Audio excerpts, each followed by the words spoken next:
कुछ खबरें खेल के मैदान से। पाकिस्तान क्रिकेट टीम ने जनूबी अफ्रीका के खिलाफ आइंदा वाइट बॉल सीरीज के लिए हिकमत अमली तरबियत दे दी है। ज़राए के मुताबिक वाइट बॉल सीरीज में फ्लैट बैटिंग ट्रैक्स न बनाने का फैसला किया गया है। थिंक टैंक ने क्रिकेटर्स को पिचेस से मुतालिक हिदायत जारी कर दी। फ्लैट बैटिंग ट्रैक्स पर जनूबी अफ्रीका के बैटर्स की स्ट्रेंथ की वजह से ये फैसला किया गया है। ज़राए का कहना है कि वाइट बॉल सीरीज में ट्रैक से बॉलर्स खास तौर पर स्पिनर्स को भी मदद मिलेगी, इसलिए यकतरफा तौर पर बड़े रन्स के लिए पिचेस तैयार नहीं की जाएंगी। ICC women's cricket world cup में पहली जीत की तलाश में पाकिस्तान वुमेन्स टीम आज न्यूजीलैंड से टकराएगी।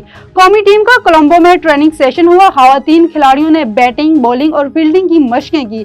बारिश के बायस ट्रेनिंग सेशन सिर्फ 2 घंटे तक जारी रहा। याद रहे कि आईसीसी वुमेन्स वर्ल्ड कप में इंग्लैंड और पाकिस्तान का मैच भी बारिश की नजर हो गया था, जिसके बायस दोनों टीमों को एक पॉइंट दिया गया और इसके साथ ही पाकिस्तान के सेमीफाइनल में पहुंचने की उम्मीद भी दम तोड़ गई थी। चेयरमैन पीसीबी मोहसिन नकवी ने कौमी टीम के एजाज में अशाइया दिया। अशाइया में कौमी टीम के खिलाड़ियों और टीम मैनेजमेंट ने शिरकत की। चेयरमैन पीसीबी मोहसिन नकवी ने कहा है कि टीम ने बेहतरीन कारकर्दगी दिखाकर सर फखर से बुलंद किया। इसी जज्बे से खेले, इंशाअल्लाह मजीद कामयाबियां मिलेंगी।